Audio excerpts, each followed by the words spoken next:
Hello and welcome to a new episode of Soul Alchemy, your podcast to help you remember your true power and unfold all of your potential. In today's episode, I want to talk about a topic that has been torn apart in the self development and spiritual scene so much. We all know it, we all have stumbled over it. It is so spoken of and it is so misunderstood. I want to talk about self love. So, as I just said, you might have encountered the topic on several different areas of your journey. You might have heard a lot around the topic. And yes, it is a very important topic, but it is so misunderstood in so many ways. So, today I want to talk a bit about my journey with self love and the big realizations I had and where I see that the concept of self love is so misunderstood and so misinterpreted in the world of self development and spiritual reality, and where actually shifting the perspective on that concept can allow us to really take advantage of the positive aspects of this topic of the concept of self love. And I want to start to engage in that topic by talking about my own journey with self love and telling you a bit of a story of what I have experienced. So let's get started. Well, when I started on my journey with self love many years ago, I remember this practice that I did or that I was told I should do, getting up every single morning and putting myself in front of the mirror, looking in my own eyes, and telling myself, I love myself, I love myself, and just repeating that for several times. And so I don't know if I had read it or heard it somewhere that practice helps you develop self love. And I was getting up every morning and I was doing that every morning. I was standing in front of that mirror and I was like, looking at myself and feeling like this was the weirdest thing in the world. Like, I was feeling ridiculous. I didn't believe myself for 1 second. I felt stupid. I felt like an idiot. I felt like a liar. The truth was, I couldn't stand myself. I i had no appreciation or love for myself, and me doing this, standing in front of the mirror and telling myself that I loved myself, felt like I was even more disgusted with myself for doing that because it was just not true to me. And so I remember doing that every day, getting up. I was really in a bad state at that time. I was quite depressed. I was dealing with some post traumatic stress disorder. And I was going through a really rough patch, so I got up every morning. I was working at that time in a bank as an employee, and like, I was getting up every morning at 6 o'clock. I dragged myself in front of the mirror. I looked into my eyes and I spoke those words, and every morning it actually made me feel worse about myself. It actually made me feel worse about my life. I couldn't stand myself. I couldn't stand my life. And trying to fake it till I make it made everything worse. And so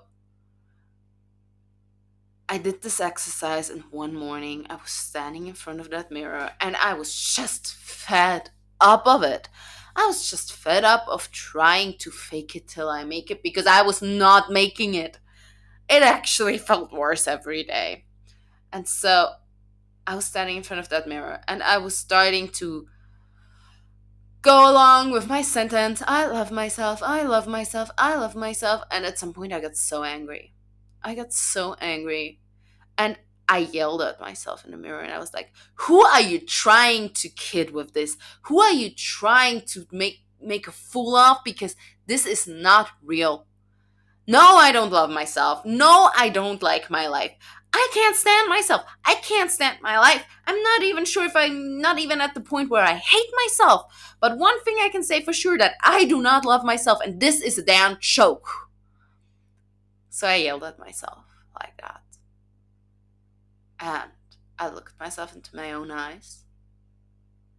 And for the first time in my life, I felt something like appreciation for the person I looked at in the mirror. It wasn't big, it wasn't much, but there was this glimpse of respect that I felt for myself. Because I had finally allowed myself to say things as they are, to look into my own eyes and speak out the truth of what was real for me, what was true for me at that moment. And it hurt. It really hurt. But finally, I had allowed myself to be real. And that brought up respect for myself. I actually respected myself for not trying to fake it anymore, but being honest. Being honest with who I am and what I feel in this moment. And as I realized that, I explored. I explored how come that I can't stand myself in my life? How come I have this feeling of hatred and disgust and disrespect for myself? I went into the topic and I started reflecting. From the moment I was finally honest with myself, I had opened the gate. I had opened the door to actually finding a way out.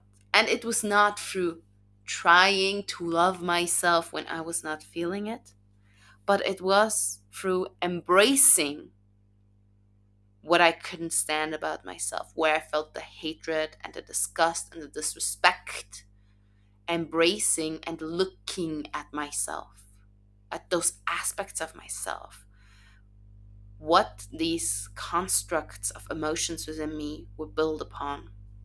And so I explored. And I realized that a big part of why I couldn't stand myself, why I didn't like who I was, why I didn't like my life, was because I had been, and I think many people in Western society have been, raised in a construct of you have to be who others expect you to be. You have to be who your parents expect you to be, who your friends expect you to be, who your teachers expect you to be. It's not welcome for you to just be who you are. You're only allowed to be who is expected of you to be, who the world wants you to be, who is considered as good and right and correct, and all other aspects of you are not welcome. So become who you need to be so the world can accept you. That was the construct I was raised in. And a lot of those things were never true for me. A lot of them were just survival strategies. I became who I needed to be to survive in a reality that didn't allow for individuals to be who they really are. That only allowed the constructs that were implanted in it to be shapes that individuals could fit into. Where individuality is a lie that is told to us, but in truth, we get to be individual within the boxes that were made for us, and not more than that. So I had become a construct of programs and behavioral patterns and beliefs that I developed to survive. I had put on so many masks that I didn't even know anymore who I was under those masks. I didn't even know me. That was one of the biggest realizations I had. I didn't even know me. I only knew those constructs, those masks, those programs I had developed to survive, to be accepted.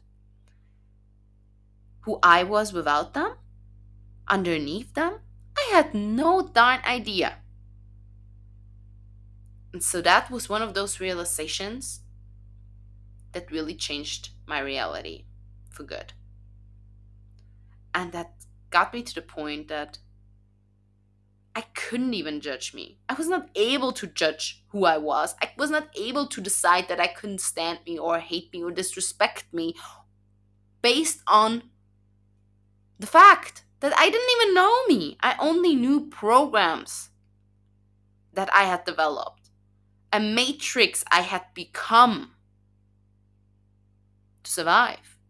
That was not who I was. That was a construct. And my life was a reflection of that construct.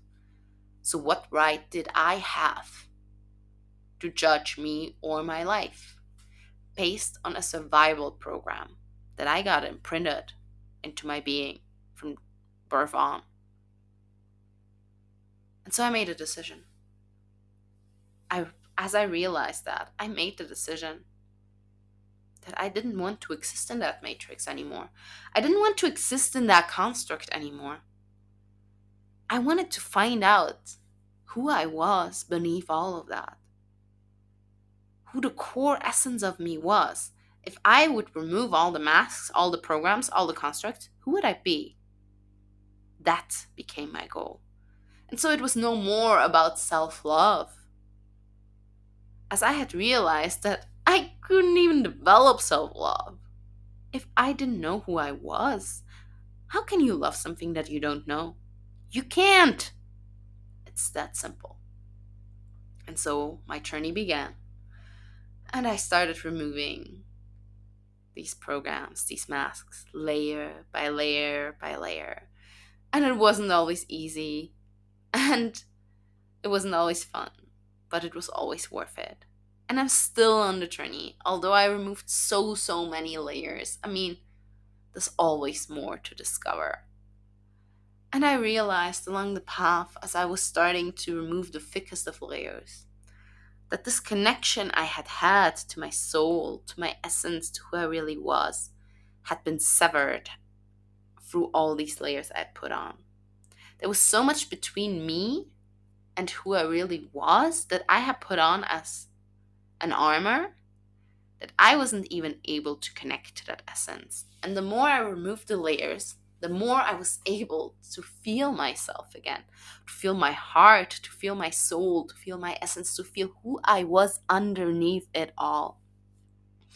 And this is still a journey, and I think this will be a journey until the end of my life. And I think for many of us, it will be a journey that lasts a whole lifetime, because we are coming out of the darkest of ages, and we all have so many layers of protection that we put on in this lifetime, in past lifetimes, things that we inherited through our ancestral line.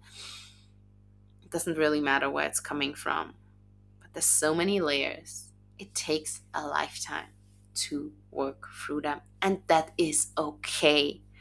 This is a journey of discovery. This is a journey of discovering who we really are, and it is beautiful, and it is okay that it takes time. And so I'm still on that path, and I'm still amazed about the beauty that I get to unravel from the depths of my being as I connect to my soul, to my essence more and more, removing the layers of who I'm not.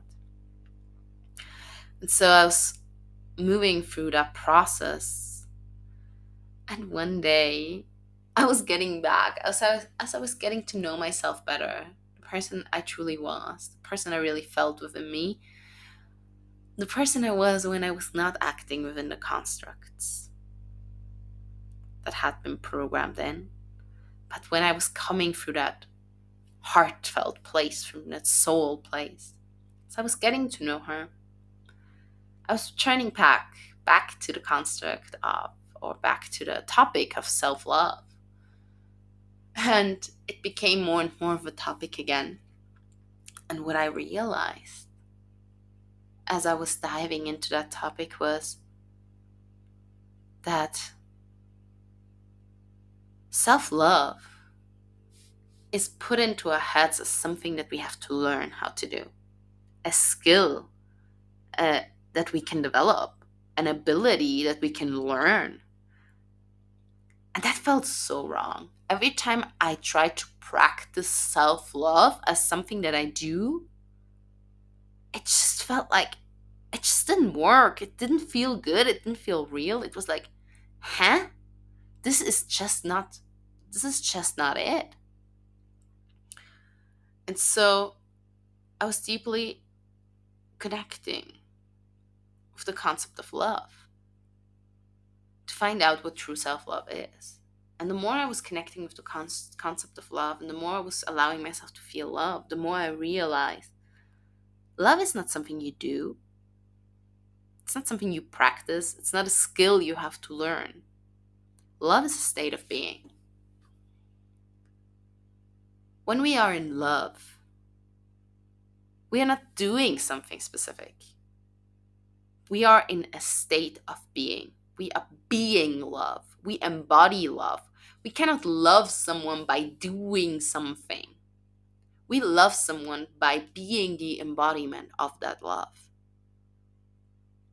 And so, as I realized that, and I flipped the switch towards self love, I was wondering, how can that be true when it comes to self love? How does that, how is that implemented in that idea of self love? And the more I reflected on that, the closer I came to my heart, the more I felt my own heart, the warmth in my chest, the expansion, the truth of my soul beating in my chest.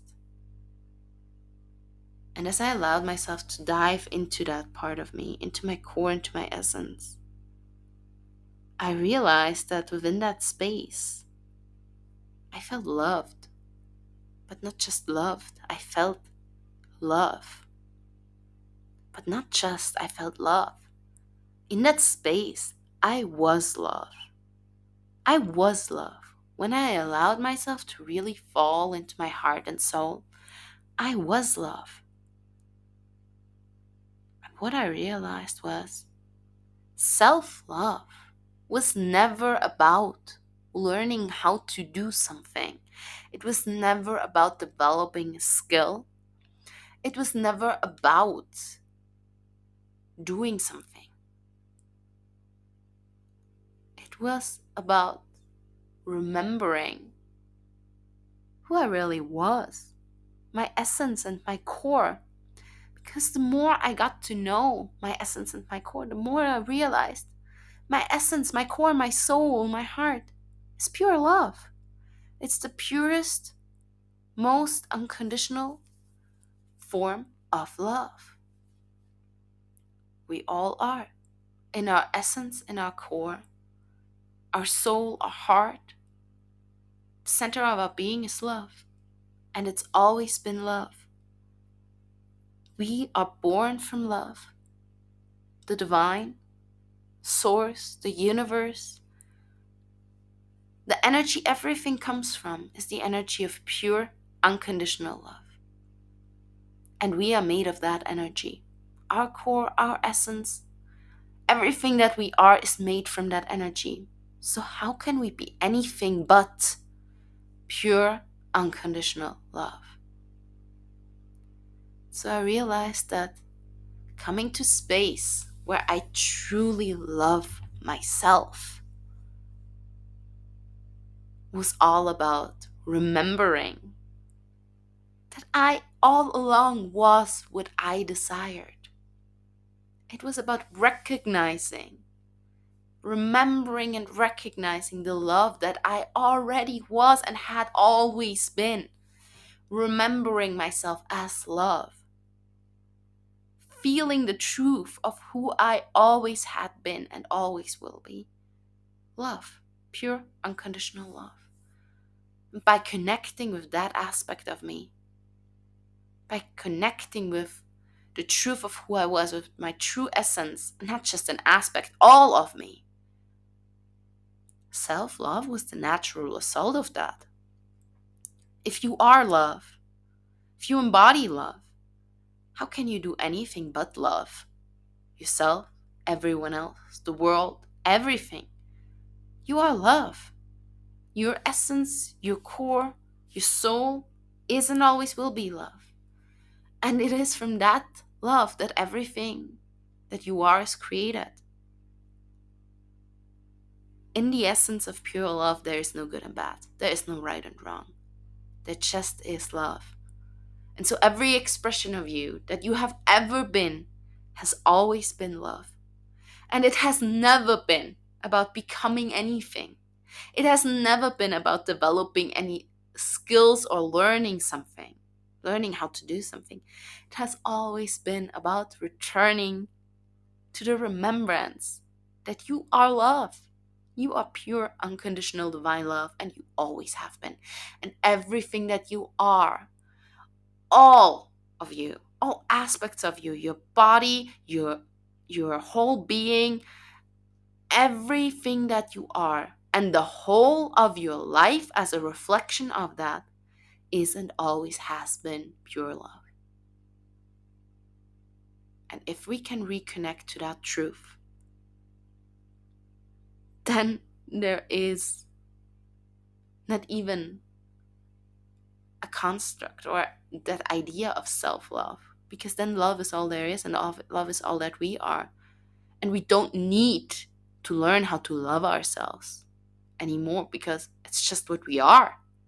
It's just how we are in this world. It's our state of being. Our natural state of being is love. And that includes self-love and love for other and love for all that is. If we remember and we can connect to that as our natural state again, then self-love will never be a challenge. It will come natural and it will come easy, because it's all that we are. Love is all that we are, and it will always be all that we are. So I invite you to remember that, connect to that in whichever way feels right to you. Put a hand on your heart, connect to your soul, and remember, you are love. You have always been love, and you can never be anything but love. And so it is. I love you. I honor you. I see you. And I can't wait to talk to you on the next episode of Soul Alchemy. See you soon.